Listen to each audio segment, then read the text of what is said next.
नमस्कार, मैं हूं गौरव अग्रवाल और नोटबंदी को लेकर सरकार और विपक्ष में तकरार थमने का नाम नहीं ले रही है। विपक्ष जहां इसे आम लोगों की समस्या बता रहा है, वहीं सरकार का कहना है कि घोटाले करने वाले उन्हें नसीहत देना बंद करें। वहीं यूपी के नेताओं का कहना है कि चुनाव को देखते हुए यह फैसला लिया गया है, जबकि मायावती ने सरकार को यहां तक कह दिया कि वो इस मुद्दे पर चुनाव लड़कर भी देख ले। अब सवाल यह है कि क्या नोट बैन पर सिर्फ और सिर्फ राजनीति हो रही है और क्या सरकार नोट बैन पर अगले 30 दिनों में देश को वापस पटरी पर ला पाएगी? इसी मुद्दे पर हमारे साथ कुछ खास मेहमान जुड़े हुए हैं। मेरे साथ इस पर बात करने के लिए अनिल बलूनी है, स्पोक्स पर्सन बीजेपी। मेरे साथ सोमनाथ सिंघाराय हैं, टीएमसी सपोर्टर। मेरे साथ कांग्रेस से अभय दुबे हैं। मेरे साथ अतुल अंजान है, लीडर सीपीआई। मेरे साथ संजीव मिश्रा है, लीडर समाजवादी पार्टी। और अवनिजेश अवस्थी हैं, आरएसएस थिंकर। इन सबसे हम बात करेंगे, लेकिन पहले ये रिपोर्ट।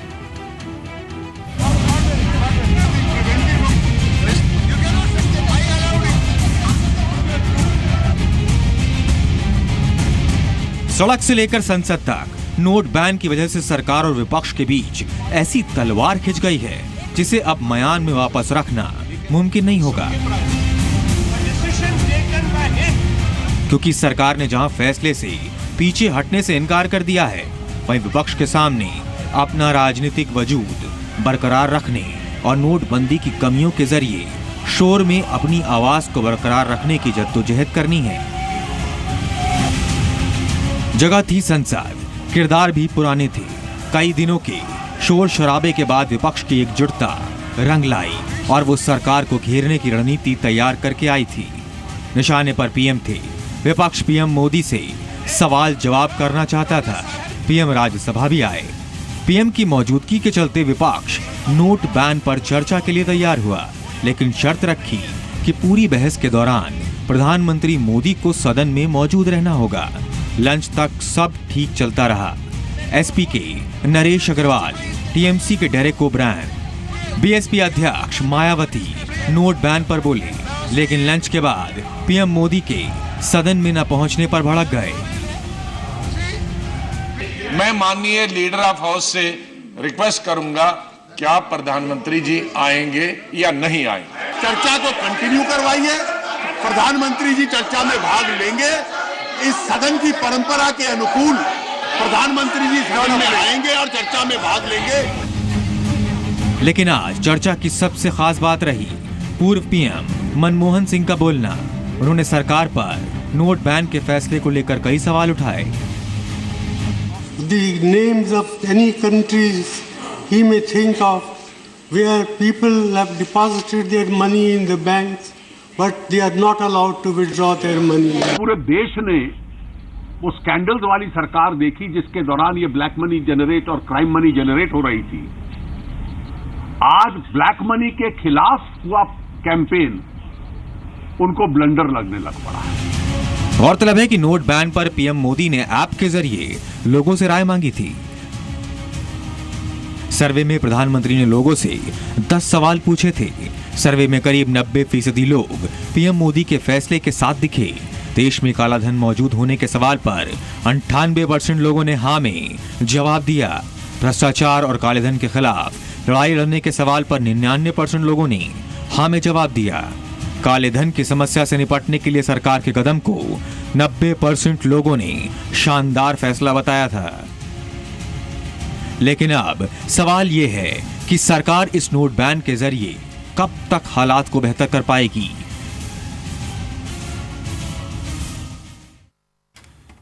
तो आज संसद में नोट बैन पर फिर आर पार हुआ है और आज पूर्व प्रधानमंत्री मनमोहन सिंह ने सरकार पर कुछ बड़े हमले किए तो सरकार की तरफ से वित्त मंत्री अरुण जेटली ने उनका जवाब दिया और कांग्रेस को उनके शासन की याद दिलाई। मेरे साथ इस पर बात करने के लिए एक बड़ा पैनल है और सबसे पहले मैं आपके पास आऊंगा अभय दुबे।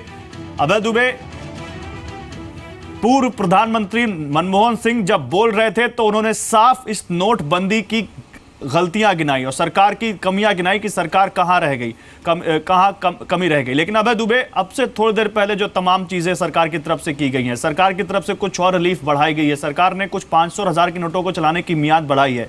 क्या मानते हैं कि सरकार को अगर सब नहीं इस बात में पता होता है, सरकार को इस बात का अंदाजा नहीं होता कि जनता को दिक्कत है, तो ये मियाद क्यों बढ़ाई जाती?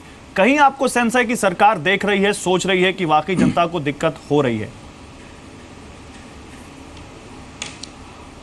गौरव, सबसे बड़ा आज देश के सम्मुख प्रश्न ये है कि लगातार 360 घंटे से समूचा देश बैंकों की कतार में लगा है, इतने शारीरिक कष्ट झेल रहा है और उससे कई गुना अधिक मानसिक वेदना को सह रहा है। क्या देश के प्रधानमंत्री 60 मिनट सिर्फ सदन में बैठे?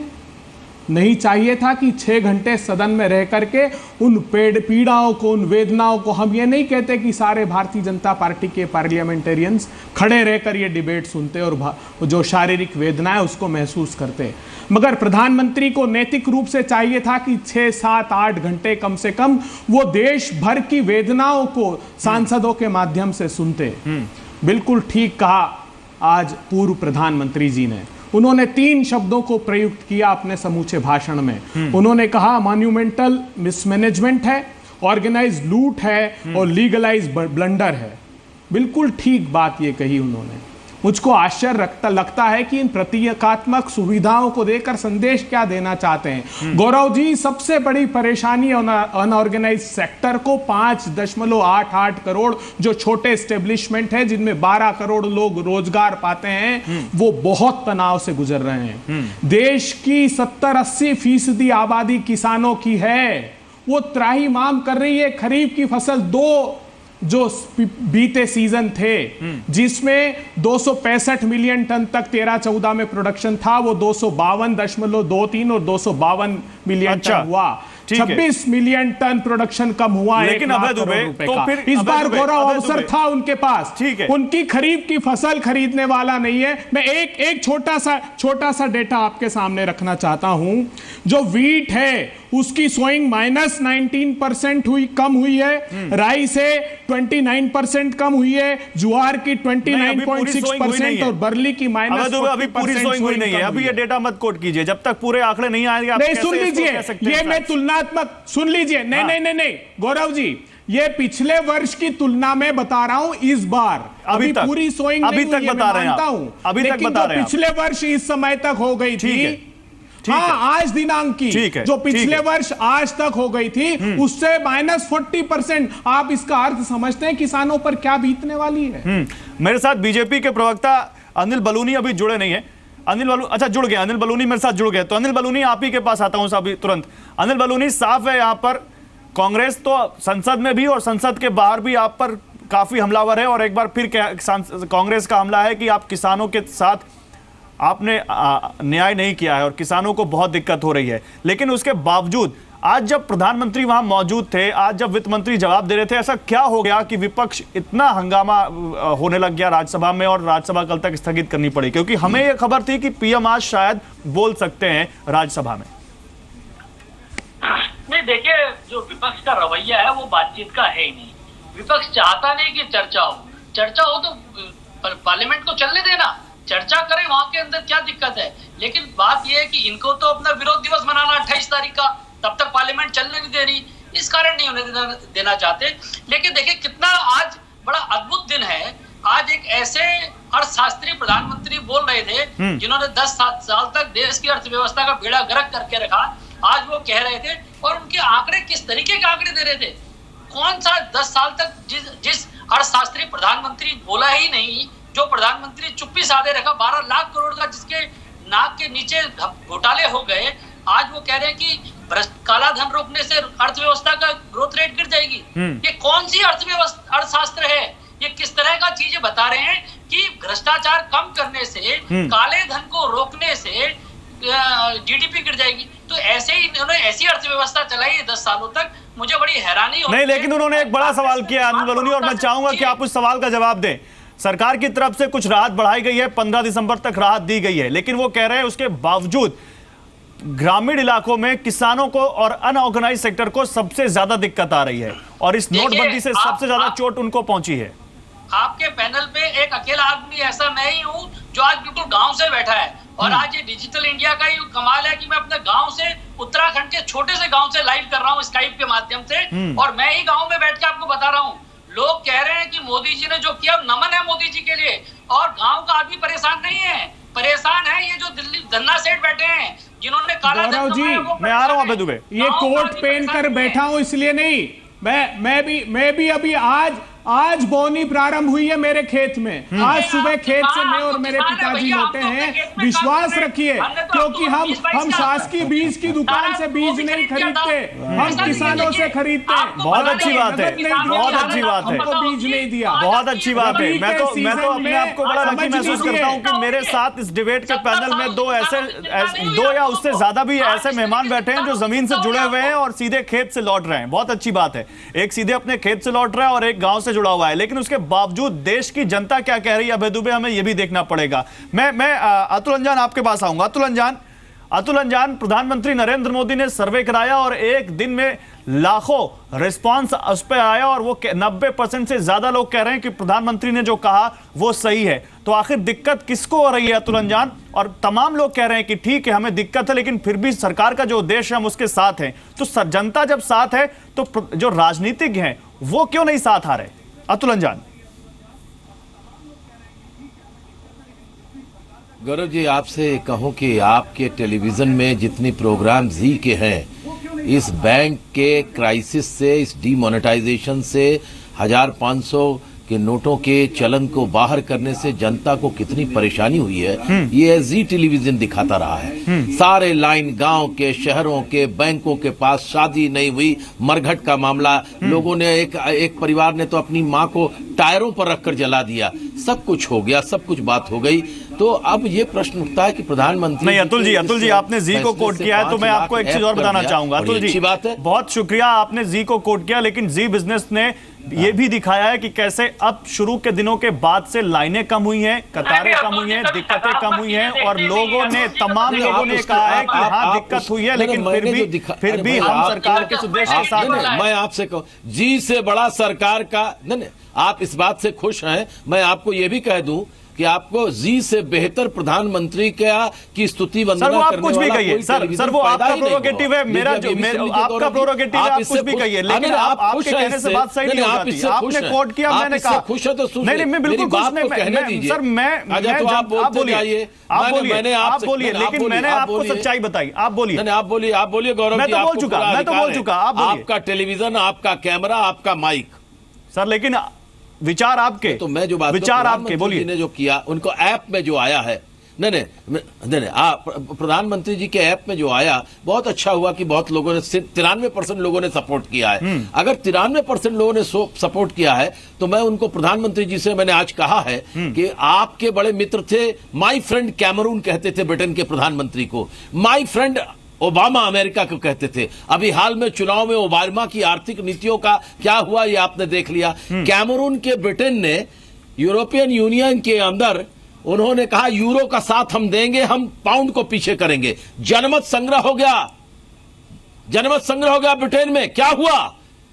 एक आर्थिक नीति पर ब्रिटेन के प्रधानमंत्री कैमरून जी को इस्तीफा देना पड़ा, थ्रेशर आ गई। मैं प्रधानमंत्री जी से कह रहा हूं, आपकी नीतियां बहुत अच्छी हैं, आप बनारस से लोकसभा का इस्तीफा दे दीजिए और उत्तर प्रदेश की विधानसभा के साथ लोकसभा का भी चुनाव हो जाएगा, देश के अंदर जनमत संग्रह हो जाएगा कि आपकी नीतियां अच्छी है या बुरी है। सबसे बढ़िया बात है, हम लोग भी चुप हो जाएंगे। जनमत संग्रह का नया तरीका मैं पेश कर रहा हूं जी के बिजनेस पर, बहुत अच्छी बात है। प्रधानमंत्री जी से निवेदन है, ठीक है, चले आइए चुनाव के मैदान में बनारस से, इस्तीफा देकर आपकी सारी नीतियों की पैदा हो जाएगी। अतुल अंजान जी, एक चीज और बताइए हमारे देश को कि इससे पहले विपक्ष के कहने पर कितने प्रधानमंत्रियों ने इस तरह से इस्तीफे दिए हैं? कितने प्रधानमंत्रियों ने इस तरह से इस्तीफे दिए और कितने प्रधानमंत्रियों ने? मैं कह रहा हूं कैमरून ने दिया ना। नहीं, आर्थिक नीतियों पर छोड़ दीजिए, आप देश की सियासत की बात करिए। आर्थिक नीतियों पर कोई जनमत नहीं, आज से बताइए, आज से पहले किस प्रधानमंत्री ने 5 लाख ऐप अपने पास इकट्ठा करवा लिए?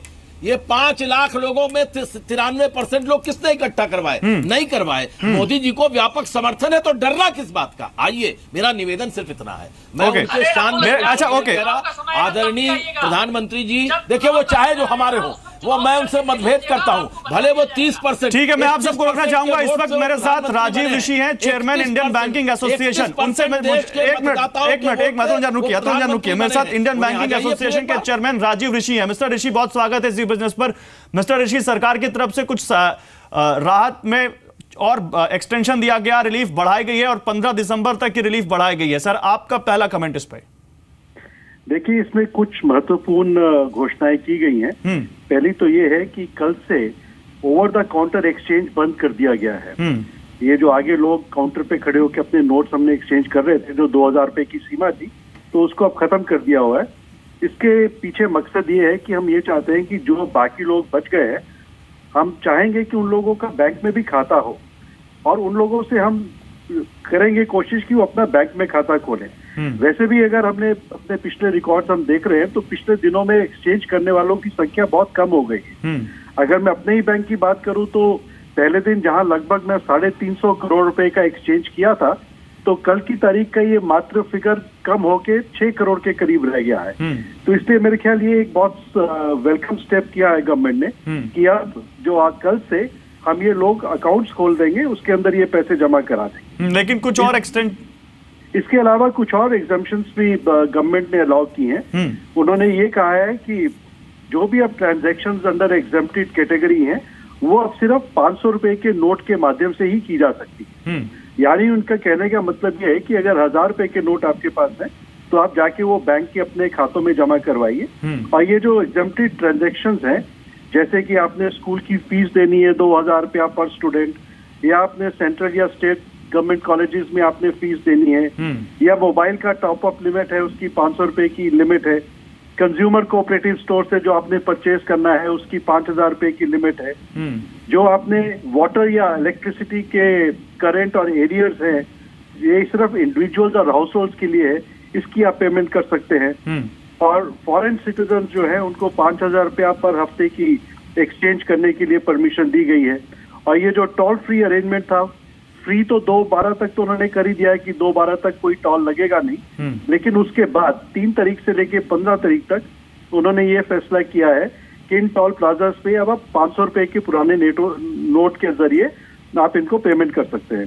तो ये कुछ घोषणाएं की हैं सरकार ने और मेरे को लगता है ये बड़ी वेलकम घोषणाएं हैं। मिस्टर ऋषि, एक सवाल और आपसे लेना चाहेंगे, बैंक्स इसको कैसे आप प्रिपेयर कर रहे हैं अपने आप को आगे इन सारी चीजों को एग्जीक्यूट करने के लिए, क्योंकि कुछ छोटे इलाकों से अभी भी खबरें आ रही हैं कि बैंक उस तरह से नहीं अभी तक लोगों को कोऑपरेट कर पा रहे हैं। देखिए, आपने जहां तक तो बड़े एरियाज की बात है, शहरों की हम बात करते हैं, तो निश्चित तौर पे अब वो क्यूज आपको नहीं दिख रही होंगी, क्योंकि ज्यादातर क्यूज ऑलमोस्ट खत्म हो चुकी हैं। मैं भी हर रोज बैंक जाते समय पूरा देखता जाता हूं कि कितनी क्यूज हैं, तो आज तो मेरे को क्यू में वहां पे कोई भी नहीं लगा। मैं बॉम्बे की बात कर रहा हूं जी, लेकिन हाँ, मैं ये मानता हूं कि छोटे शहरों में कुछ परेशानी है, लेकिन हमारी यही कोशिश रहेगी अगले कुछ दिनों में कि हम जितने हमारे रिसोर्सेज है वो उस तरफ डाइवर्ट करें, ताकि उन लोगों की भी जो दुविधा है वो दूर हो। खास करके ये जो ग्रामीण क्षेत्र है, जहाँ पर हमारे किसान लोगों को इस समय सोइंग का समय है और उनको कैश की जरूरत है, तो हमारी पूरी चेष्टा है कि हमारे रिसोर्सेज वहां डाइवर्ट करके ये इंश्योर किया जाए कि उन लोगों को कोई मुश्किल ना हो। ठीक है, शुक्रिया सर आपका हमारे साथ जुड़ने के लिए, और उम्मीद करेंगे कि आप आगे भी हमें इस तरह के अपडेट जरूर देते रहें। अब मैं अपने डिबेट पर वापस लौटता हूं। तो सुना आपने यहाँ पर अभय दुबे, इंडियन बैंकिंग एसोसिएशन के चेयरमैन राजीव ऋषि कह रहे थे कि हाँ दिक्कत है, लेकिन पूरा फोकस है कि दिक्कतें दूर की जाएं। अभय दुबे, देखिए गौरव, एक बहुत बड़ी बात सामने आती है। आप देखिए कि किस तरह ये प्रतिबंधित कर दिया कि छोटे लोग जिनके अकाउंट नहीं है वो अपने नोट एक्सचेंज नहीं करा सकते। देश की कोऑपरेटिव बैंक्स को ये अधिकार नहीं दिए कि वो वहां पर किसान अपने नोट जाकर के बदलवा सकता है। क्यों? एक नियोजित षड्यंत्र है, सरकार एक नियोजित षड्यंत्र। आप देखिए कैसे खबरें फ्लोट की गई कि जनधन अकाउंट में 21,000 करोड़ रुपए जमा हो गए। अरे देश के प्रधानमंत्री जी, आपके कहने पर विश्वास व्यक्त करके 25.5 करोड़ लोगों ने जनधन के अकाउंट खुलाए, 46,000 करोड़ रुपए उसमें पहले जमा किए। आप मंथ वाइज डेटा देख लीजिए, प्रत्येक महीने 1,000-2,000 करोड़ रुपए जमा कर रहे हैं। 8,000 करोड़ रुपए एवरेज अगर निकालते हैं तो उन अकाउंट में जमा किए, और अविश्वास उन पर व्यक्त कर रहे हैं कि उन लोगों ने काला धन जमा करा दिया। किसानों पर अविश्वास व्यक्त कर रहे हैं कि वो टैक्स नहीं देता, इसलिए काला धन कोऑपरेटिव बैंक में जमा कराएंगे, उनको प्रतिबंधित कर दिया। ये बात कहां से? अब ये टोकनिज्म की बात देखिए गौरव जी, बलूनी जवाब दीजिए, फिर मैं आ रहा हूं। नियोजित दुष्प्रचार किया जा रहा है, तो अपरिपक्व निर्णय अविश्वास को जन्म देती है। प्रधानमंत्री जी, आपसे आग्रह है कि राहत दीजिए। क्यों? ठीक है, जवाब लेते हैं। बलूनी जल्दी से, फिर मैं दूसरे पैनलिस्ट के पास जाऊंगा। विश्वास जल्दी से अनिल बलूनी। देखिए गौरव जी, हो क्या रहा है, कांग्रेस ऐसा विध्वंसक विपक्ष की भूमिका निभा रही है कि विध्वंसक विपक्ष बाद में इनको खुद ही खाएगा। झूठ फैलाने में, सिर्फ झूठ फैलाने में आज तक इतने दिन हो गए हैं। कांग्रेस के अध्यक्ष, कांग्रेस के उपाध्यक्ष ये बताए कि उन्होंने एक सलाह दी हो, एक रचनात्मक सलाह दी हो। शुरू में कह रहे थे कि नोट का बैन ठीक है। अरे दिए सलाह, क्या बात करते हैं आप? हमने तो इतनी रचनात्मक, क्यों कोऑपरेटिव बैंक को कल से हम स्वागत करेंगे। आप कहिए कोऑपरेटिव बैंक्स को, आप डिस्ट्रिक्ट सेंट्रल रूरल बैंक्स को अलाउ। अभय दुबे सुन लीजिए, अभय दुबे सुन लीजिए, समझ में नहीं आएगी व्यूअर्स की बात, एक एक करके बात करते हैं। आज देखिए गांव में लोग कह रहे हैं कि अच्छा हुआ है, लेकिन आप लोग जरूर परेशान हैं। अच्छा, गांव में लोग कह रहे हैं अच्छा हुआ है, लेकिन 12 लाख करोड़ रुपए रद्दी हो गया, हाँ, हमारी जिम्मेवारी थोड़ी है। लेकिन विपक्षी पार्टियां नहीं कह रही हैं अच्छा हुआ, चाहे वो टीएमसी हो और चाहे एसपी हो। मेरे साथ अवनीश में आ रहा हूं आपके पास। देखिए, सब तो एक ही चट्टे, एक ही थाली के चट्टे बट्टे हैं, सब एक साथ सरकारों में रहे हैं। ये तो आपके खिलाफ विरोध दिवस मनाने जा रहे हैं। संजीव आप भी हैं इस विरोध दिवस में शामिल, और आप भी जाएंगे सरकार के खिलाफ विरोध करने।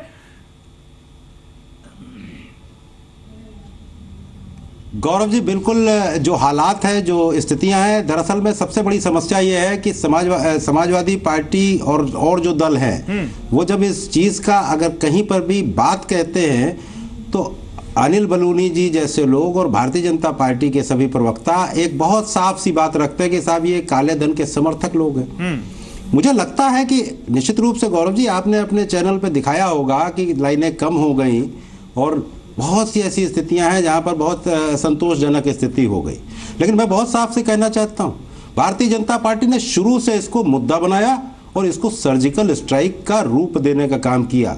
और यहां तक कि मानव संसाधन मंत्री ने तो उत्तर प्रदेश में आकर के यह भी कहा कि एक सर्जिकल स्ट्राइक देश के बाहर हुई और एक सर्जिकल स्ट्राइक देश के अंदर हुई। सर्जिकल स्ट्राइक जो देश के अंदर हुई उसमें 75 लोगों की मौतें हो गई अब तक, और इन 75 लोगों की मौतों पर अगर आप कहें कि ये बहुत साधारण है, मुझे नहीं लगता कि ये साधारण है। संजीव लोकसभा के अंदर गलत आंकड़ा है। माननीय प्रधानमंत्री जी को लोकसभा के अंदर इस विषय पे लोकसभा के अंदर सबसे पहले तो शोक व्यक्त करना चाहिए था। माननीय प्रधानमंत्री जी को संसद के अंदर शोक व्यक्त करना चाहिए था। और मैं तो कहता हूं कि आंकड़े तो खाली केवल भारतीय जनता पार्टी, नहीं तो संसद में कब शोक व्यक्त करें? आप तो संसद चलने नहीं दे रहे संजीव, आप और तमाम विपक्ष तो संसद चलने नहीं दे रहे। लगातार जब से संसद सत्र शुरू हुआ है, हंगामा। आपके सांसद ने, संजीव आपके सांसद ने तो स्पीकर पे पर्चा तक फेंक दिया। बातें आप चैनल पे कह रहे हो अनिल बलूनी, अगर जितनी बड़ी बातें आप चैनल पे कह रहे हो, अगर यही अपने प्रधानमंत्री जी से रिक्वेस्ट कर लेते कि जितने लोगों की मौतें हुई उनमें से परिवार के भारत सरकार की नौकरी दे दी जाएगी, मुझे लगता है कि जनता पे मरहम करने का काम करते। अरे आप तो वो लोग हो जो इस देश में जेएनयू में 14-15 लोग अगर देश विरोधी नारे लगाते हैं तो आज तक आप पकड़ नहीं पाते हो। और जहां आपने अनैतिक गठबंधन किया, जम्मू कश्मीर में जब नौजवान देश का झंडा लेकर के चलता है तो आपकी यही अनैतिक गठबंधनों की सरकारें उन नौजवानों पर लाठीचार्ज करने का काम करती है। आप क्या बात करोगे? आप सर्जिकल स्ट्राइक की बात चर्चा होनी चाहिए, जवान का सर भी काट संजीव इस मुद्दे पर चर्चा होनी चाहिए, हंगामा होना चाहिए। संजीव आप जो भी बोल रहे हैं मुद्दों को संसद में उठाना चाहिए कि नहीं? हो रही है। एक मिनट संजीव मेरी बात सुनिए, संजीव आप जो भी मुद्दे उठा रहे हैं, आप जनता से जुड़ी पार्टी हैं, आप जनता से जुड़े मुद्दे उठा रहे हैं, तो संसद में एक हेल्दी, एक अच्छी बहस करके देश के सामने एक ये उदाहरण प्रस्तुत कीजिए ना। क्यों हंगामा, क्यों संसद स्थगित और क्यों बार बार विरोध प्रदर्शन? संसद में बहस क्यों नहीं हो पा रही? हम भी चाहते हैं संसद में बहस हो, हम भी सुनना चाहते हैं कि विपक्ष का क्या कहना है और सरकार का। और आज वो हो रहा था, राज्यसभा में लंच तक बहुत अच्छी बहस हो रही थी। आपके नेता भी बोले, दूसरी पार्टियों के नेता भी बोले। लंच के बाद ऐसा क्या हो गया कि आपने हंगामा खड़ा कर दिया और संसद स्थगित करनी पड़ी? देखिए, बिल्कुल साफ सी बात है, पूरा देश देख रहा था। प्रधानमंत्री जी कुछ देर के लिए आते हैं और उसके बाद चले जाते हैं। नरेश अग्रवाल जी ने कितनी बड़ी बड़ी बातें और कितनी सटीक बातें कही। अरे भारतीय जनता पार्टी वालों, जो आपका वोट बैंक था व्यापारी वर्ग, वो व्यापारी वर्ग आज सबसे ज्यादा नाराज, क्योंकि उसका डेली का टर्नओवर था और उसने उसको अपने पैसे कहां ले जाने। एक चीज बहुत साफ सी कह दें, घमंड तो फिर रावण का नहीं चला था, और घमंड तो मोदी जी आपका भी नहीं चलेगा। संजीव, मैं वो लोग हो सोमनाथ सिंह अरोड़ा, एक अनिल बलूनी आ रहा हूं आपके पास। दिन में हम अनिल बलूनी तुरंत आ रहा हूं आपके पास। नहीं तो फांसी संजीव पे सुनिए, लटका संजीव देना। सुनिए, संजीव सुनिए, मैं संजीव बहुत सुनिए, सारी बात मैं आ रहा हूं कहता अनिल हूं। बलूनी। आप लोकसभा चुनाव से पहले कहते थे संजीव सुनिए, संजीव, अगर हम काला संजीव धन ना लाए संजीव, तो आज फांसी पे लटका देना। आज तो आपकी पूर्ण बहुमत की सरकार है, आप आज 50 दिन क्यों मांग रहे हो? चलिए संजीव, लेकिन एक बड़ी अच्छी बात दिखी आज एक, और वो आपको एक्सेप्ट करनी पड़ेगी वो बात।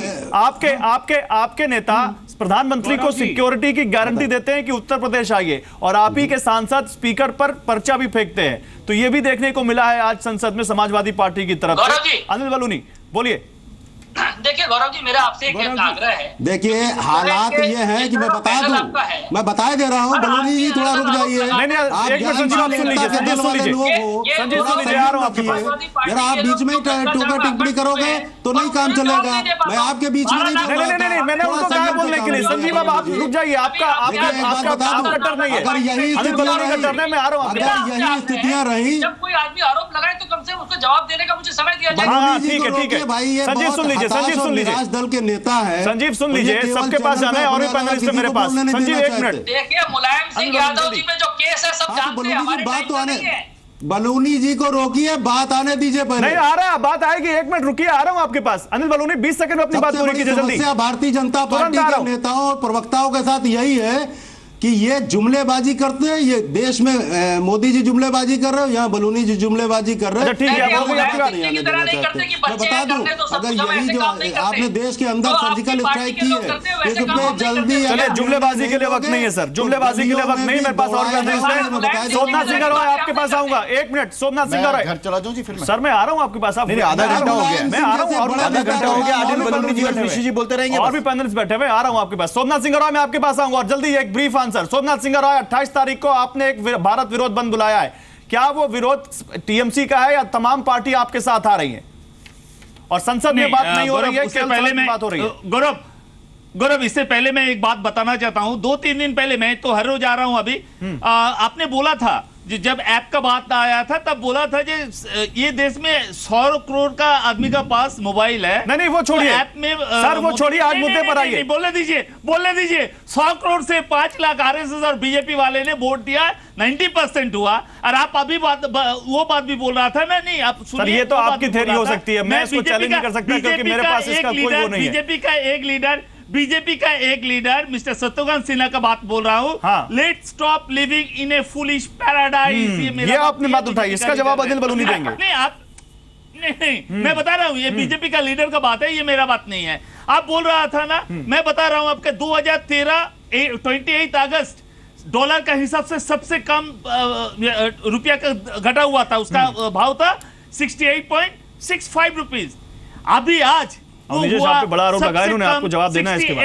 आरएसएस वालों ने वोट किया, साफ कह रहे हैं सर। ये सबसे कम हो गया डॉलर के हिसाब से रुपया। सिर्फ ये आप डिमोनेटाइजेशन जो चल रहा है, नहीं डिमोनेटाइजेशन से रुपया वीक हुआ ये मत कहिए, क्योंकि हमारे पास बहुत सारी खबरें, हम बिजनेस चैनल, हमें पता है रुपया क्यों वीक हुआ। रुपया वीक हुआ ये कहिए, हम मानते हैं। यार ये सब ये गौरव, आप लोग तो कुछ भी कह सकते हैं, लेकिन जो हुआ वो तो हुआ ना। हाँ डॉलर का ठीक है, रुपया वीक हुआ है, बिल्कुल एक्सेप्टेड। रुपया ऑल टाइम लो तक गया है, रुपया ऑल टाइम लो तक गया है आज। हाँ, रुपया ऑल टाइम लो तक गया है। अवनिजेश जवाब दीजिए, अवनिजेश जवाब दीजिए, बड़ा आरोप है आपके ऊपर। आप लोगों ने सर्वे में वोट दिया बढ़ चढ़कर। अवनिजेश। गौरव जी, आधा घंटे से ज्यादा हो गया है इस परिचर्चा में, अभी तक मुझे बोलने का मौका नहीं मिला। सर आप ही को मौका दिया। नहीं, मैं संघ कभी आरोपों का जवाब नहीं देता, सवालों का जवाब दे सकता है। इस तरीके के जो अनर्गल आरोप है उनका जवाब देने का कोई मतलब नहीं। एक बात, आज मुझे उम्मीद थी कि मनमोहन सिंह जब बोल रहे थे पार्लियामेंट में, तो सबसे पहले तो उनको इस बात का जवाब देना चाहिए था कि जब उच्चतम न्यायालय ने काला धन पर एसआईटी बनाने के लिए उनको आदेश दिया था, 2 साल तक एसआईटी क्यों नहीं बनाई प्रधानमंत्री? ये तो बोलते कम से कम। कौन सी ऐसी मजबूरी थी, कौन सा दबाव था, कहां का दबाव था जिसके कारण उन्होंने उच्चतम न्यायालय के कहने के बावजूद एसआईटी नहीं बनाई काला धन पर?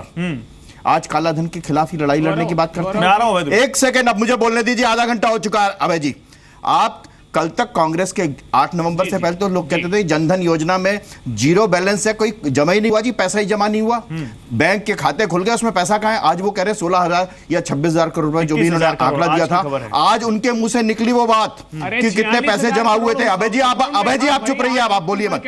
अभय जी आपकी एक एक बोल खोलूंगा अभी आपकी, जल्दी। सवाल ये है कि लोग लाइन में खड़े होकर के आराम से अपने काम कर रहे हैं ना, लोग नोट बदल रहे हैं, प्रॉब्लम किसको है, समस्या किसको है? मोर देन 75 आदमी मर गया, ये तो आराम से ही मर रहा ना, ये सब तो आराम से ही मरा। अरे वहां पर बैठे अरे चिट फंड में कितने लोगों ने सुसाइड किया था? लाइन पे मर रहे हैं। अरे आप ये बताइए चिट फंड में चिट फंड में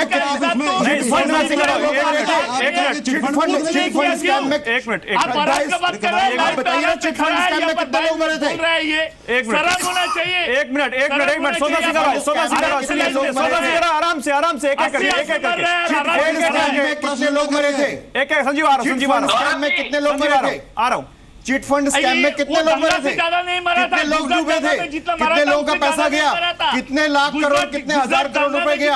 अरे बताइए ना आप, आज आंकड़े बताइए ना आप। मेरे साथ आप बता रहे हैं, आप ये नहीं, आप बताइए, मैं सवाल पूछ रहा हूँ आपसे सवाल पूछ रहा हूँ मैं, सवाल पूछ रहा हूँ, चिट फंड स्कैम में कितने लोगों का पैसा गया? कितने हजार करोड़ रुपए गया? ये बताइए ना आप, ये बताइए ना आप ये बताइए कितने हजार करोड़ रुपए का गबन? छोड़िए, आगे बढ़िए, आगे नहीं बढ़ सकते, नहीं तो बहस स्टिक हो जाएगी, एक जगह स्टक हो जाएगी। नहीं, जो स्कैम है, ये स्कैम वाले सारे हैं, सारे इकट्ठे हुए हैं, ये सारे स्कैम वाले इकट्ठे हुए हैं आज जो विरोध दिवस में आए, सारे स्कैम वाले हैं। कोल स्कैम, सुविधा स्कैम, आदर्श स्कैम, जीएसपीसी में पैसे खा गए, दाल में सारे स्कैम वाले इकट्ठे हुए, बहुत बड़ा आरोप लगा दिया आपने, बहुत बड़ा आरोप है। अबे दुबे आ रहा हूं, एक मिनट, मैं सिर्फ टैक्स एक्सपर्ट है और जाने माने सीए हिमांशु कुमार है, उनसे एक व्यू ले लूं। हिमांशु कुमार, जनधन अकाउंट्स की बात हो रही कि 21,000 करोड़ कहां से जनधन खातों में आ गया, और जहां तक हमारे पास जानकारी है सबसे ज्यादा तो पश्चिम बंगाल में आया। सोमनाथ सिंह, आपकी सरकार है, दूसरे नंबर पर कर्नाटक है, कांग्रेस की सरकार है, तो उन सरकारों को तो यह भी जवाब देना पड़ेगा ना कि आपके यहां इतना पैसा कहां से आ गया अगर ये ब्लैक मनी है, और क्या आपकी सरकारों ने वो ब्लैक मनी पैदा होने दिया? लेकिन दूसरा सवाल है हिमांशु कुमार, क्या सरकार ने जो आज कुछ इंतजाम किए हैं, इनसे जनता को राहत और मिलेगी, और आपको लगता है कि ये इंतजाम मच नीडेड थे और इनसे प्रेशर ईज होगा? क्योंकि दिक्कतें हैं, इससे कोई इनकार नहीं कर रहा। देखिए, दिक्कत है, इसमें किसी भी तरह का कोई कंफ्यूजन नहीं है। अगर आप देखें, 6:30 के डिबेट में यही बात हो रही थी कि जो 6 बजे हमारी चर्चा हो रही थी, उसमें मैंने कहा था कि ये जो नोट एक्सचेंज है, इसको रोकना बहुत ज़रूरी है, क्योंकि जो भी ब्लैक मनी पंप हो रहा है वो इसी के थ्रू हो रहा है। ये बहुत ही अच्छा इनिशिएटिव है। दूसरा, जो उन्होंने कहा कि 1000 के नोट हर जगह नहीं चलेंगे, 500 के चलेंगे। इससे फ़ायदा ये है कि अब 1000 के नोट आपको बैंक में ही सबमिट करने पड़ेंगे, तो इससे कम से कम ये क्लियरिटी आएगी किसके पास कितना है। अभी तक क्या हो रहा था कि आपकी कोई आइडेंटिटी नहीं है, आप एक पैन कार्ड लेके गए और आप अपने पैसे या किसी भी वोटर आईडी के थ्रू आप पैसे एक्सचेंज कर रहे हैं। अब उसका कोई अता पता नहीं है, वो कौन है, क्या है, ठीक है, वो एक नेसेसिटी थी, उससे आप इनकार नहीं कर सकते थे। लेकिन जो स्टेप लिए गए, उससे क्या होगा कि अब जो टाइम आएगा, जो कल से होगा, जो इस तरह के जो फेक लाइनें थी, जो लोग पैसे लेके खड़े हो रहे थे, सबकी बात नहीं कर रहा, कुछ लोग जो थे वो रुकेगा, और जो जेन्युइन लोग हैं जिनकी पैसे की जरूरत थी और उनको पैसा नहीं मिल पा रहा था, उनकी अवेलेबिलिटी बढ़ेगी। अभी प्रॉब्लम क्या थी, मेरे अकाउंट में पैसा है बट लाइन इतनी लंबी थी कि मैं जा नहीं पा रहा था। तो ये बहुत ही अच्छा इनिशिएटिव है, इसको एक अच्छे नोट पे लेके चलना चाहिए। देखिए, प्रॉब्लम है, इसमें कोई भी दो राय नहीं है, और जो लोकल लेवल पे गवर्नमेंट चाह रही है उसको बहुत ही रैपिडली करने की कोशिश भी की जा रही है। लेकिन अगर हमें ब्लैक मनी को कर्व करना है तो इस तरह के स्टेप लेने ही होंगे, और इसमें किसी भी तरह का रियायत नहीं दिया जा सकता है। और रही बात जनधन योजना में, वो पहले से भी था कि उसमें उसका एक बहुत ही पॉजिटिव स्टेप था। मोदी जी ने ये अकाउंट इसीलिए खोला था कि ये सब स्ट्रैटेजी थी उनकी कि कल को अगर ये चीजें होती है तो अगर आपके पास बैंक अकाउंट नहीं है, जवाब दीजिए, तो कैसे हो पाएगा? कांग्रेस जवाब दीजिए। गई थी लेगेसी। हाँ बिल्कुल। अरे मेरे को आश्चर्य होता है, इतने विद्वान और बुद्धिमानी लोग डिबेट में हैं। अरे साहब, आपने जनधन अकाउंट का डेटा देखा? आप देखिए 2014 में 9,000 करोड़ रुपए, 2015 में 29,000 करोड़ रुपए डिपॉजिट हो गए थे। नवंबर 2016 जब प्रधानमंत्री जी ये घोषणा करते हैं, उसके पहले 45,636 करोड़ रुपए। अरे अभय दुबे जी, आप ये बात संसद में क्यों नहीं उठाते? जीरो बैलेंस है, पैसे तो जमा हुए ही नहीं। अभय दुबे जी, आप ये बात संसद में क्यों नहीं उठाते? प्लीज सुन लीजिए। गौरव जी, अभय जी, मुद्दा ये नहीं है, मुद्दा ये नहीं है कि कितने जमा हुए, मुद्दा ये है कि कितने बैंक अकाउंट खोले गए। सुन लीजिए, हमारे लिए बहुत इंपॉर्टेंट है। मैंने 25 करोड़ 25.5 करोड़ अकाउंट थे, उन पर अनास्था व्यक्त मत कीजिए। गौरव जी, एक एसआईटी का छोटा सा जवाब देता हूं। इन्होंने आरोप लगाया, मुझको लगता है कि इन्होंने वो एफिडेविट नहीं पढ़ा खुद का, जो मोदी सरकार ने सुप्रीम कोर्ट में दिया था। उसमें लिखा है कि 4/7/11 को जो जजमेंट हुआ था उसमें डिफरेंस ऑफ ओपिनियन था 2 जजेस का, इसलिए क्योंकि आईएफ फाइल हुआ था उसका 14 में। आप इतनी अच्छी डिबेट करते हैं, मुझे तो बड़ी अच्छी लगती है आपकी डिबेट, लेकिन मुझे दिक्कत ये लग रही है कि आपकी पार्टी उस डिबेट को संसद में क्यों नहीं कर रही है? संसद में मुद्दा क्यों नहीं उठा रहे? वित्त मंत्री बैठे हैं, उनसे जवाब मांगिए, सरकार बैठी है, उनसे जवाब मांगिए। आप तो संसद चलने नहीं दे रहे। यस, ये वही गौरव जी, ये वही लोग आरोप लगा रहे हैं जिसने 15वीं लोकसभा में 61% लोकसभा का प्रोडक्टिव टाइम डिस्टर्ब किया और 66% राज्यसभा को किया। 320 मतलब आप भी ईट का जवाब पत्थर से दे रहे हैं। ये आ गई बात, ये आपकी बात आ गई। एक मिनट, नहीं, ये लोग इन लोगों के पर नहीं जाता, लेकिन एक महत्वपूर्ण तथ्य है आज वो इस जी बिजनेस पर बताना जरूरी है। जल्दी बताइए। जो जीडीपी की बात चल रही है, आपने उस दिन भी आपने प्रश्न किया था, तो गोल्डमैन ने जो रिपोर्ट जारी की है उसने बताया कि 7.9 से जीडीपी कम होकर इस कैश क्रंच के कारण 6.8 रह जाएगी। कैपिटल बताता है कि 6.8 से 3.5 रह जाएगी। नहीं, पूरा ओवर ये तो पूरे साल का एनालाइज कर रहे हैं कि जो प्रेडिक्ट उन्होंने किया था। मैं अनिल बलूनी अब आपके पास 2017 के लिए, लेकिन पहले अनिल बलूनी, ये तमाम सारी एजेंसियां, रेटिंग एजेंसियां बता रही कि जीडीपी लगभग। मैं वही पूछ लेता हूं अनिल बलूनी, क्या आपकी सरकार ने ये सोचा है कि इस जीडीपी ग्रोथ रेट के कम होने से, क्योंकि जिस एजेंसी का उन्होंने कोट कर रहे हैं अभय दुबे, एक रेपुटेड एजेंसी है और तमाम इकोनॉमिस्ट कहते हैं, इकोनॉमिक्स का एक सीधा सा फॉर्मूला है सर, जीडीपी अगर 1% नीचे जाती है अनिल बलूनी, तो करीब 50 लाख नौकरियां उससे जुड़ी हैं। 2% अगर जीडीपी कम हो गई, जैसा कि मनमोहन सिंह ने आज एक आंकड़ा दिया, तो 1 करोड़ नौकरियों पर खतरा आएगा, जो आपकी सरकार के लिए भी बहुत खतरनाक है और इस देश के ग्रोथ के लिए भी बहुत खतरनाक है। तो सरकार ने इसके बारे में कुछ सोचा अनिल बलूनी?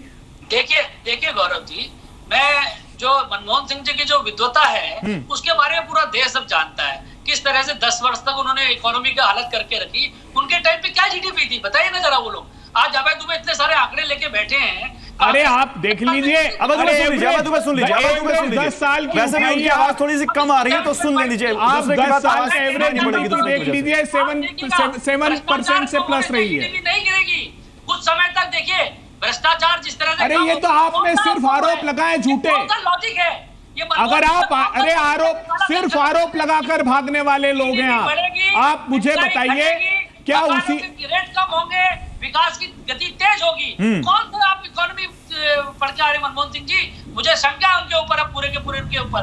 10 साल तक उनकी इकोनॉमी को हमने देखा है गौरव जी, इससे इकोनॉमी को बेहतरी होगी। अरे कैसे होगा बताइए तो सही, देश समझना चाहता है, इतनी तकलीफ भोग रहा है, तो बताइए कितनी। नहीं, लेकिन एक बड़ा सवाल उठाया है आज मनमोहन सिंह ने। अनिल, मैं अतुरंजन आ रहा हूं, एक छोटा सा जवाब और अनिल मलूली दीजिए।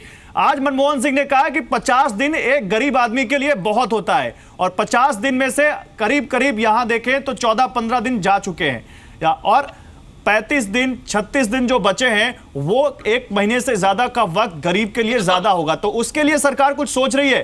देखिए गौरव जी, मैं कहता हूं प्रधानमंत्री जी भी कह चुके हैं कि लोगों को परेशानी होगी, क्षमा भी मांग चुके हैं, लेकिन आज मनमोहन सिंह कह रहे हैं अगर 10 वर्ष तक उन्होंने अच्छा काम किया होता, 10 वर्ष तक काले धन के लिए कुछ किया होता, तो आज परेशान लोग। अरे आप 5 साल में 50 साल देश को पीछे धकेल देंगे बलूनी जी। प्रधानमंत्री जी को समझाइए, हाथ जोड़कर आग्रह है आपसे।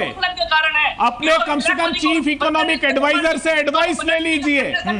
अरे यशवंत सिन्हा जी का ब्लॉग पढ़िए। यशवंत सिन्हा जी आपकी पार्टी के नेता हैं, उनका ब्लॉग पढ़ लीजिए। लेकिन बड़ी अच्छी बात लगती है, सुविधा की राजनीति कितनी अच्छी है। जब यशवंत सिन्हा आपके फेवर में कहें तो आप यशवंत सिन्हा को कोट कीजिए, जब वो आपके खिलाफ कहें तो वो बीजेपी के लीडर है और उनकी बातों का मतलब नहीं है। सुविधा की राजनीति नहीं चलेगी। नहीं, शत्रुघ्न सिन्हा ने खिलाफ कोट कर दिया तो पूरा विपक्ष इसको कोट कर रहा है। अतुल अंजान, मैं आपके पास आऊंगा। अतुल अंजान, आप एक अनुभवी राजनीतिक हैं और आप एक अनुभवी पार्लियामेंटेरियन हैं और आपने देश की संसदीय राजनीति को अच्छे तरीके से देखा है। अतुल अंजान, आपको नहीं लगता कि हालिया दौर में संसद में हंगामा ज्यादा हो रहा है और जिन बातों को संसद में करना चाहिए था वो बातें अब सड़क पर हो रही हैं?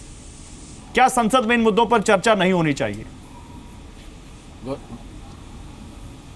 गौरव जी, आपने बहुत अच्छा प्रश्न किया और मेरे तमाम मित्रों से मैं कहना चाहता हूं, संसदीय जनतंत्र आपस में विचार विमर्श से चलता है, कटुता से नहीं चलता। हमको कहीं न कहीं उन सीमाओं को तोड़ना पड़ेगा जहां डेडलॉक हो गया है और ये जिम्मेदारी विपक्ष की से ज़्यादा जिम्मेदारी सत्ता पक्ष की होती है। पिछली सरकार में एक ऐसा भी दौर आया था, मैं याद दिलाना चाहता हूं मित्रों को, कि 2 महीना 23 दिन तक विपक्ष ने यूपीए की सरकार को संसद में नहीं चलने दिया था। आज क्या हम वो करना चाहते हैं? वो नहीं करें। वो उन्होंने किया, गलत किया। मैं एक बात कहना चाह रहा हूं कि आज शत्रुघ्न सिन्हा की बात मत कीजिए और यशवंत सिन्हा जी की बात मत कीजिए। सुब्रमण्यम स्वामी जी ने क्या कह दिया?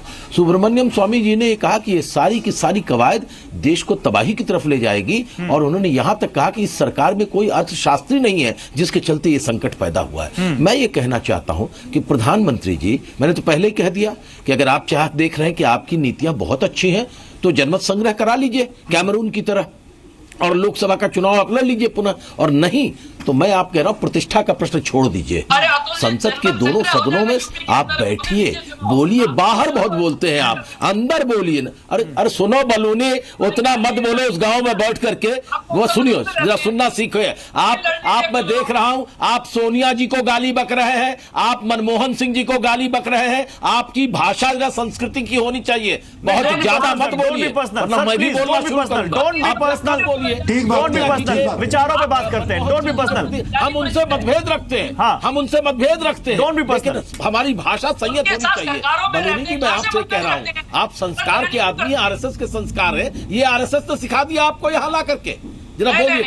मैं आपसे कह रहा हूँ कि हमको प्रधानमंत्री जी को चर्चा करनी चाहिए और प्रधानमंत्री जी सबसे बात करें और देखिए बैकफुट पर आ गई है सरकार। अगर लगातार रोज मैं नहीं कह रहा कि बैकफुट पर, सरकार को मालूम हो गया कि उसकी नतीजों से उसको खुद को अपने सारे नियम बदलने पड़ रहे हैं, तो इसलिए आप इस बात पर चर्चा कीजिए। अरे छोड़ो यार, 9 दिन चले अढ़ाई को, घर में नहीं खाने को अम्मा चली भुनाने को, चर्चा करने चलो, लड़ो वहां प्रधानी का चुनाव बहस करते हो।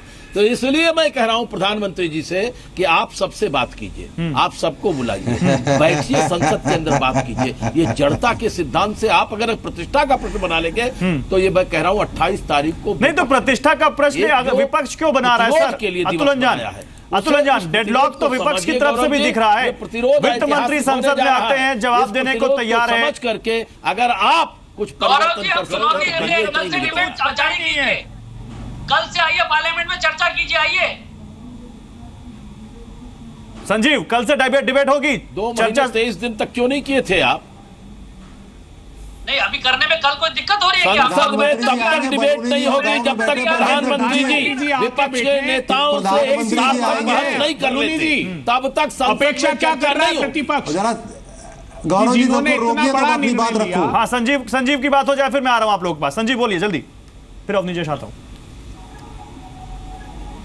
देखिए, एक चीज बहुत साफ है, किसानों के सामने समस्या है क्योंकि रबी की फसल का मामला था, बेरोजगारों के सामने समस्या है और खास तौर से मैं कहूंगा कि मजदूरों के सामने समस्या है। जहां अगर कोई काम करा रहे होंगे तो मजदूरों को देने के लिए दिहाड़ी नहीं उपलब्ध हो पा रही है। सर, मैं आपसे क्या कह रहा हूं, ये सारी बातें हम लगातार कर रहे हैं। संजीव सुनिए सर, ये सारी बातें हम लगातार कर रहे हैं। संसद पे आइए ना सर, संसद पे आइए, संसद पे बोलिए, संसद में बहस होगी कि नहीं होगी? क्योंकि संसद में लगातार डेडलॉक बना हुआ है। आदरणीय प्रधानमंत्री नहीं हो जी को पाएगी आना जब तक चाहिए। प्रधानमंत्री जी नहीं हो पाएगी जब संसद तक में आदरणीय प्रधानमंत्री अपने प्रधानमंत्री जी को जनता के आना सिद्धांत चाहिए पर रहेंगे। और जो उन्हें आगे बढ़कर 75 प्रतिपक्ष से मृत्यु बात हुई करनी है, होगी। उन अगर पर वो नहीं शोक व्यक्त करते तो करना संसद नहीं चाहिए, चलेगी। उनके परिवारों के लिए कोई घोषणाएं करनी चाहिए। देखिए एक चीज बात बता दें, बहुत साफ सी बात है, जिस तरीके से आपने बगैर प्लानिंग के ये पूरे सिस्टम को रख दिया, अगर प्लानिंग की होती, अगर प्रोफेशनल्स के साथ बैठ करके इसकी प्लानिंग की होती तो बहुत अच्छा रहता।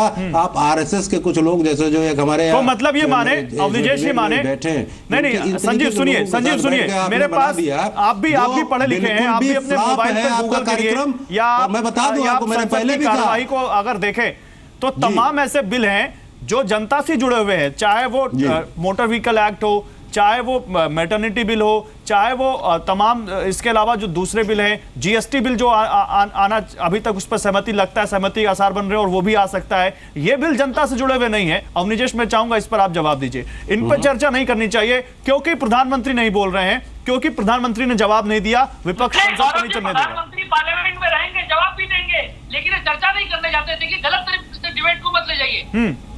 नेता सदन ने कहा कि प्रधानमंत्री जी जवाब भी देंगे, संसद आते ही प्रधानमंत्री जी एक मिनट बोलने दीजिए, उनको बोलने दीजिए, उनको बोलने दीजिए, बात कर रहे हो, उनको बोलने दीजिए। एक मिनट अनिल बलूनी बोलिए, क्या बोल रहे हैं आप? बोलिए, वो बाहर बोलते हैं रॉक में। नहीं एक मिनट बोलिए, क्या बोल रहे हैं आप बोल रहे हैं कि प्रधानमंत्री संसद में जवाब देंगे। तो कमाल कर दिया भाई इन्होंने तो। प्रधानमंत्री भी पार्लियामेंट में बैठे हैं। अगर कोई आदमी देखिए गौरव जी, इनकी मानसिकता क्या है, इनकी सोच क्या है, ये लोग चर्चा नहीं करना चाहते। प्रधानमंत्री जी थोड़ी देर के बाद बाहर गए, इन्होंने कहा नहीं पार्लियामेंट नहीं चलने देंगे, क्योंकि इनका एजेंडा है पार्लियामेंट नहीं चलने देना। इनका एजेंडा है चर्चा नहीं करना। इनका एजेंडा 28 तारीख का थोड़ी देर के लिए बाहर गए, सबल बनाना। ये चर्चा नहीं करना चाहते। हम तो कह रहे हैं कल भी आइए, कल भी चर्चा करना शुरू कीजिए, चलिए पार्लियामेंट में आइए, चर्चा तो क्या दिक्कत है? अतुल अंजान जी, संजीव मिश्रा, अभय दुबे, तो क्या दिक्कत है? तो क्या दिक्कत है? 7-8 दिन में ही आपको पुरानी बातें याद भूल गए आप। नहीं 2 महीना तो 23 समझी में दिन नहीं तक आता, संसद गौरव नहीं जी, चली थी। गौरव आप जी क्या बात कह रहे किन हो? विषयों पे नहीं चली थी, इसकी चर्चा होगी कि नहीं होगी, वो भी इस चर्चा में बहस में आएगी कि संसद में पक्ष। सर तो वो तो कह रहे हैं कि चर्चा के लिए तैयार है, प्रधानमंत्री भी आएंगे, आप आइए तो चर्चा के लिए। अब ये बहुत नहीं अभय दुबे मैं चाहूंगा आप रिस्पॉन्ड करें, क्योंकि आपकी पार्टी तो दोनों सदनों में बहुत ज्यादा इस पूरे मामले को लेकर हमलावर है। अगर वो कह रहे हैं कि प्रधानमंत्री आएंगे, संसद में बैठेंगे, राज्यसभा में चर्चा होगी, तो क्या दिक्कत है? मैं आ रहा हूं। बिल्कुल, देखिए आप देखिए कि सुबह जब चर्चा प्रारंभ हुई, जब प्रधानमंत्री जी थे तो सब लोगों ने अपने विचार व्यक्त किए, लेकिन सदन को इस बात का जैसे ही आभास हुआ कि अब लंच के बाद प्रधानमंत्री जी नहीं आएंगे, तो ये नेता सदन को आश्वस्ति इस बात की देनी चाहिए थे कि 10 मिनट, 15 मिनट, 20 मिनट में प्रधानमंत्री आ रहे हैं। समय बताते सदन को, कल सुबह प्रधानमंत्री आ जाए, चर्चा प्रारंभ हो जाएगी और हम उस सुन लीजिए, ये ऐसा कभी नहीं हुआ, कोई इस तरह का कोई पुराने नहीं सुनने के लिए तैयार है बलूनी। अरे मनमोहन सिंह जी ने 2 दिन तक लगातार भेंट कर सुनाया, आपने यही आर्गुमेंट दिया था, और आप तो ये कहते थे सदन में कि मेयर अटल बिहारी वाजपेयी हम एक दिन मेरे पास समय नहीं है, चर्चा से इस्तीफा दे सब्जेक्ट को ड्रॉप आउट नहीं करना चाहते, ये कहते थे। अबे दुबे एक मिनट आ रहा हूं, अबे दुबे अतुल जान, समय नहीं, बिल्कुल अतुल जान, गौरव जी, अबे दुबे संसदीय लोकतंत्र की अपनी परंपराएं। सर आ रहा हूं सर, सबकी बात रख लूं सर, सोमनाथ सिंह भी बैठे हुए। प्रधानमंत्री थे, अतुल जी आपने स्वयं, अतुल जी आपने है तो उन्होंने एक स्टेटमेंट 2 मिनट के लिए पढ़ा और सीधे पूरे संसद को छोड़कर चले गए। ओके, ये भी तो हमारे यहाँ इतिहास है। चलिए ठीक है सर। प्रधानमंत्री जी अटल बिहारी वाजपेयी जी जब इस्तीफा देने जा रहे थे तो संसद में 2 मिनट के भाषण को दे करके बिना संसद की बात सुने, बिना वो बात सर, ये भी तो संसदीय संस्कार है ना कि दूसरे को भी बोलने दे। अवनिजेश जल्दी से, अतुल जी आपने स्वयं ये कहा कि जो अब तक होता रहा है विपक्ष को वैसा नहीं करना चाहिए, वैसा नहीं करना चाहिए। अगर 2 महीने 23 दिन पिछले सरकार के समय में संसद का समय नष्ट हुआ तो ऐसा नहीं होना चाहिए, आपने स्वयं ये कहा। इसलिए आप इसलिए कृपा करके बार बार 2 महीने 23 दिन की बात मत करिए कि देखिए आपने किया था, वो गलत था। एक बात। दूसरी बात, संसदीय लोकतंत्र की परंपरा यह है कि संबंधित मंत्रालय से जब चर्चा होती है तो संबंधित मंत्रालय का मंत्री वहां बैठता है, जवाब देता है। यह जरूरी नहीं है कि हर समय प्रधानमंत्री उस समय सदन में उपस्थित हो, यह शर्त नहीं होनी चाहिए। संसदीय लोकतंत्र की भी अपनी परंपराएं होती हैं, उन परंपराओं को जीवित रखना इस लोकतंत्र के लिए भी बहुत आवश्यक है। अतुल जी, इसे प्रतिष्ठा का विपक्ष ने बनाया है। अगर सड़क पर सवाल होंगे तो सड़क पे ही जवाब मिलता है, संसद में आप सवाल करेंगे तो संसद में जवाब मिलेगा। आपने जो रास्ता चुनना है वो चुनिए, लेकिन फिर भी मैं ये कहूंगा कि संसदीय लोकतंत्र में संसद हमारे लोकतंत्र का सर्वाधिक उच्च स्थान है। वहां पर बैठ करके किसी भी चर्चा के माध्यम से किसी निष्कर्ष तक पहुंचा जा सकता है। विपक्ष को भागना नहीं चाहिए, जो सवाल वो खड़े कर रहे हैं वो संसद के भीतर कहें। आजकल तो डायरेक्ट टेलीकास्ट होता है, जनता तक आवाज पहुंचेगी वो आपकी।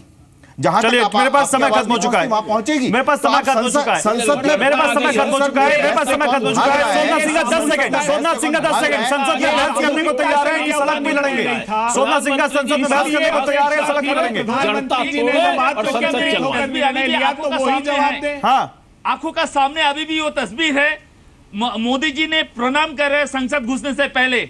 अभी वो मोदी जी क्यों प्रणाम कर रहा था, बोल रहा था। अरे वो आएंगे तो तैयार है, वो आएंगे तो तैयार है, भाग रहा है। वित्त मंत्री आ रहे हैं, वो आ रहे तो तैयार है। नहीं है आगे, नहीं तैयार नहीं है, तैयार होता तो आज भी रहते। सिर्फ 3 MP भाषण देने का बाद ही निकल गया मोदी जी ने। क्यों? उसको मालूम है जो किया वो गलती किया। चलिए ठीक है, तो आप नहीं तैयार है, लगता नहीं कि संसद में आने वाले दिनों में ये डेडलॉक टूटेगा। मेरे पास समय नहीं है, वरना मैं हिमांशु आपके पास आता और आपसे एक रिएक्शन जरूर लेता इसमें कि एक इकोनॉमिस्ट और एक देश का आम आदमी इस बारे में क्या सोच रहा है। लेकिन तमाम आम आदमी हमारे साथ टीवी के उस पार भी बैठे हैं और वो भी जरूर इस बारे में अपनी राय बना रहे हैं। और आपको जो भी लगता है सही या गलत, फिलहाल हमारे मेहमानों का बहुत शुक्रिया, लेकिन आपको यानी हमारे व्यूअर्स को, देश के इस जनता को जो भी सही लगता है उसको आप जरूर अपने मन में रखिए। और जब भी आपको आपके अधिकार का इस्तेमाल का मौका मिले तो अपनी इस राय को उस अधिकार के जरिए, उस वोट के जरिए जरूर जाहिर कीजिए और जरूर अपनी राय इस देश के सामने रखिए। नमस्कार, बिग स्टोरी बिग डिबेट बस इतना ही। आप देखते रहिए।